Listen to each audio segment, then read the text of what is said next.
They're all collected in real time. The Great Hack uses the saga to tell a bigger story.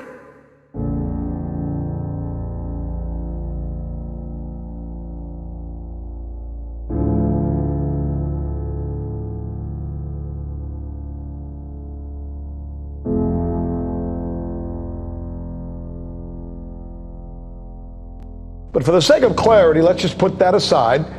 Think what you may of either or both, because here is what we want you to focus on this night. The true fundamental culprit in all of this. Remember how technology promised to make us more connected and not less? Actually, I think Facebook in the beginning did that for a lot of people. But that's when Zuckerberg realized he could monetize Facebook and Instagram and Snapchat. They could create algorithms that were designed to individualize us rather than connect us. They studied our own peculiar little habits, and in the process, what they ended up doing is not connecting us, but actually isolating us in a way that we were held captive. For example, the endless notifications that you get on your phone. My daughter was telling me she was on a business trip to Phoenix, and she said my girlfriend and I were sitting at the pool, tanning at the hotel, and we started talking about something that we were interested, a product they were interested in buying. And she says, and then I opened my phone up, an advertisement for that very product popped up. Well, it's not like somebody out there named Bill is listening to your conversation. But there is somebody named William who's written an algorithm. Who has seen an advertisement that has convinced you that your microphone is listening to your conversations? Data is the world's most valuable asset, according to the new Netflix documentary, The Great Hack. But we don't know exactly where it all goes. What we've realized in making this film is that your phone is not listening in on you. But why you feel that is because you have given up so much of your data and you've become a lot more predictable than you think you are. That just simply cycles through your system, and when it hears certain words or certain products or certain mentions, it grabs it and creates an ad sent directly to you. It's part of this amazing technological world. And they're not doing it with just Paul and Rick. They're doing it with millions of people around the world.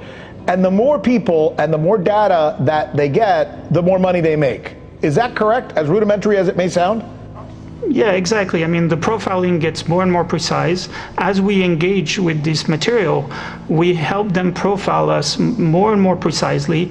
And as a consequence, the boxes they manage to put us in get smaller and smaller and more valuable. So the advertising space they sell gets more expensive, and essentially they make more money at the end. Each one of us are feeling this, are being commoditized and are really fueling this really $1 trillion marketplace, which is taking everything from, your likes, your Google searches, your Google Maps GPS to whatever you buy using credit cards.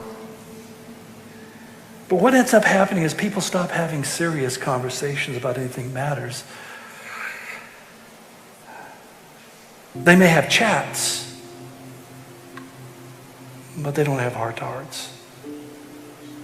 In fact, we are creating a whole generation who's lost the ability to have a conversation. And many times when people are complaining about the level of the volume of the vitriol in our culture, people shouting at each other and being mad and so forth and so on, nobody seems to make the connection that part of that is a generation that's never learned how to verbalize their feelings and express them in an intelligent way. And the only way they know to react is the way they did when they were 2-year-old and they threw a tantrum. And they are emotionally, mentally retarded, if I can use that term. I got scolded last time I did. Because they've never developed. And even the proliferation of profanity is a result of people who don't know how to communicate well enough to use real words. So they try to emphasize whatever they say by blurting out some offensive expletive to make their voice or their feelings or their point of view known. And I have found with so many of these people that you simply sit down with them and saying, can we talk about you? that something suddenly changes because these are people who feel like nobody ever listens to them. And there's so many people who live on the edge of something being liked or not liked.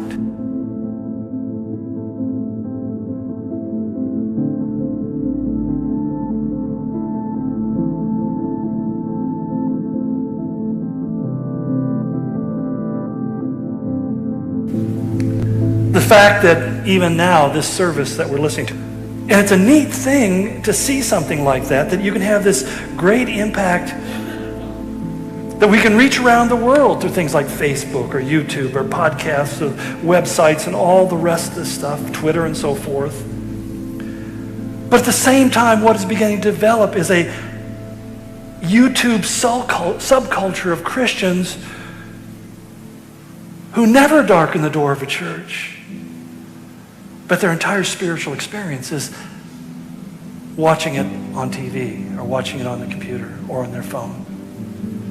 And I get it, you know. This is a great thing for them to stay connected. And I see that good, positive side of it. But over time, it becomes a substitute for actually engaging other people.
We may be more technologically advanced, but as the adage often says, and it's so true, we've never created a weapon we've never used.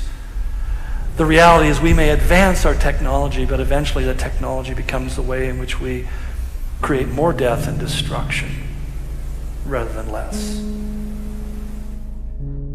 If you read Marx and you read Engels, they really believe that man had it all in him and we're just being held back by oppressive religious experiences. That religion, he said, was the opiate of the masses. In other words, we look at how horrible our life is and how oppressed it is, and what we do is we just believe in God in the next life, and therefore we ignore what's in front of us. But he says if you can raise the status of man to where all of his needs are met and all his problems are taken care of, then he will just naturally get rid of religion. But it didn't work, so when Lenin came to power, what he did, he says, we'll start by wiping out religion. And what he did is created the gulags, a nation of slaves. And we're forced to admit, as Solomon said, think in mind, here's a man who had the richest man in the world in his day. He had access to every single resource you could possibly want. He never worried about retirement, right? Solomon said, the race is not to the swift, or the battle to the strong, nor does food come to the wise, or wealth to the brilliant, or favor to the learned, but time and chance happens to them all. In other words, he says there's kind of a randomness in life. There are no guarantees. There are no certainties. You cannot really control the floodwaters of life when they come in. Life is going to happen to you regardless of how well or unprepared you happen to be. Life is what takes place. Ironically, as that reality crushes our fantasies, we often develop what I would call God-replacing ideologies. The trash bins of history are filled with these ideologies, and it's amazing because they never seem to quite go away. They're just another generation rediscovers them and recycles them and gives them a new label, but it's really kind of the same idea over and over and over again. I mean, whether it's the sensuality of paganism that's on the rise again in our culture, or the mythology of the Greeks and the Romans, or the mysticism of the Babylonians, or even the more modern ideological delusions that really came to the fore in the 20th century. Things like utopianism, that it's possible to create this perfect existence where everybody lives in love and harmony together. Or the idea of evolution, that every day in every way we're getting better and better. So that as we look at the change in culture and society, we attribute that to our upward and onward growth as we evolve into higher and higher beings.